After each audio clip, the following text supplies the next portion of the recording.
Yo, this your boy Kid Ink, and you tuned into the TrendingReport.com. Alumni in the building. I just want it all. Money in the cars, right? I don't wear a tie, but they say I live a boss like I just want it all. Pool and a bad bitch way back then, thought that we would never have it. Now I just want it all.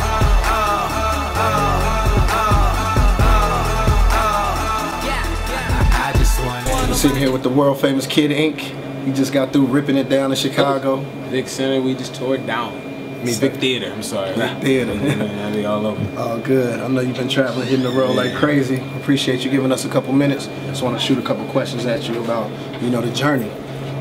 My first question is talk about how you started rapping and like who your influences were.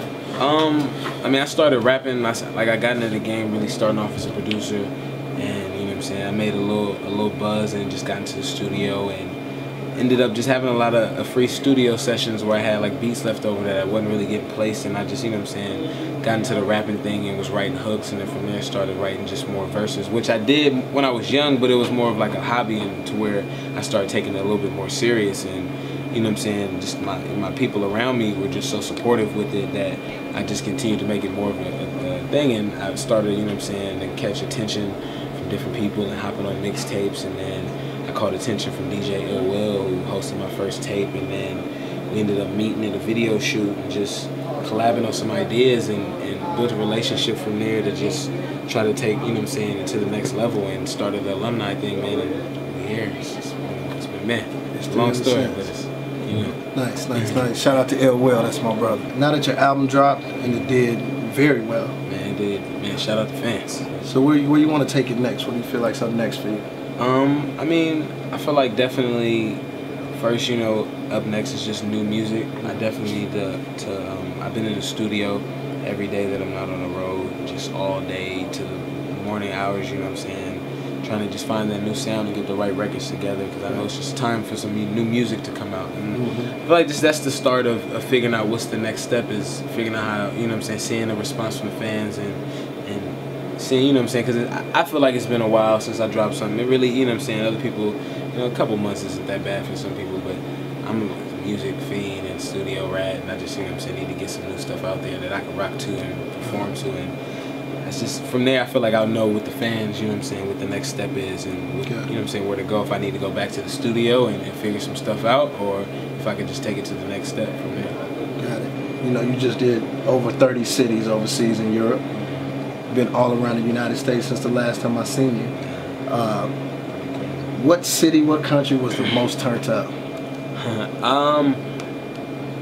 It's like, I mean, well, for me, Germany is hard to say, because Germany itself was turned up. Every city was sold out, and you know what I'm saying, thousands of people, which was crazy for me. Just like, just have that many people come out just for me headlining a show overseas, all the way from the other side of the world, like the end of the, you know what I'm saying, side, and I'm reaching all the way to people who can't even speak English that clear, but know every word to the record, and it's just crazy just to see that. But really, Paris was kind of turned up. Yeah, I feel like Paris was real fun, man. Just the crowd and everybody out there. I mean, it was more like, everyone out there, speaks more English, and there's a little bit more just social, I guess, so in that aspect. So it was just more fun, and that turned out to interact with the fans a little bit more, and they understood just me and But some of the collabos that you've done, you worked with a lot of the heavy hitters in the game. Man, I mean, I got lucky to reach some people early before, they just took it to their next level and got a little bit harder to reach. So I think that, you know what I'm saying, it's definitely a blessing for me. I definitely take that. Absolutely. Is there anybody else that you're still looking to work with, anybody in particular? But like, I want to work with just some new producers and like legends like Swiss Beats, you know what I'm saying, Pharrell, just Kanye, just big production, you know what I'm saying, that next step production. Good deal. One thing that I've noticed about you and about the label is that you guys do a wonderful job marketing and advertising yourself and the label. You built a brand, you turned it into apparel, and it goes very well. I got a lot of alumni gear myself. But I notice how you engage with your fans. Your fans love you. At the end of every show, you give them yourself, you sign autographs, and they really can go home and say, man, Kid Ink is my homie. And they remember those things, man, and I feel like it's definitely important to interact with the fans, and like I'm a sucker for the fans. They catch me in the streets, and I'm the one taking the pictures and holding everybody else up with me. Right. Like when my friends and family get mad because they gotta wait, you know, or hold the camera. And, you know, I'll be in the airport, about to miss a flight, still about to take a picture. You know what I'm saying? So, but I feel like they take that home and remember that forever. And when I release that, you know what I'm saying, next record, they're ready to support because, you know, they know that I you know what I'm saying, I care, you know, about how they feel. And like I said, I pay attention to the fans' comments and everything because without the fans, it's just, you know what I'm saying, me rocking to myself. You know, I still gotta be relatable, and, you know what I'm saying. Gotcha. So what's the most ridiculous request a fan ever made out of you? I got the on stage, the take your pants off. Now the reason I bring this up is because what happens next after I take my pants off on stage? Because they'd be like, they'll yell like the song off and be like, take your pants off, and they'd be like, what would they, okay, and then I'm supposed to just keep performing in my drawers. It'd be like third song in, yeah, take your pants off, and I mean that's the most ridiculous request. I would have to agree with that. I've had fans try to sneak in the car. You know, they try to just sneak in the car. Yeah. I had a fan today who got a backstage pass because he's my photographer and my and everything. But you know, because you know the fan, what it is the fans, they go to Facebook and they get everybody's real name, and then they come back and they say all the real names, and then they make everybody else think like, oh, they must know him because he know everybody's real name. But it's Facebook, man. Tricky. Watch them guys. If you could choose today, would you stay in your lane and be a famous person, or would you be a regular guy?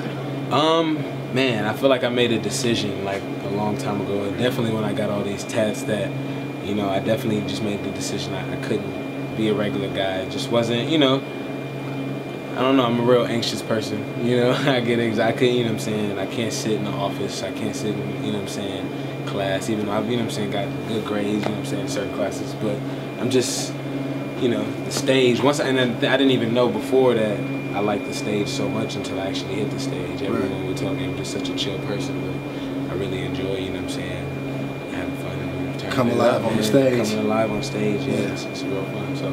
Got you.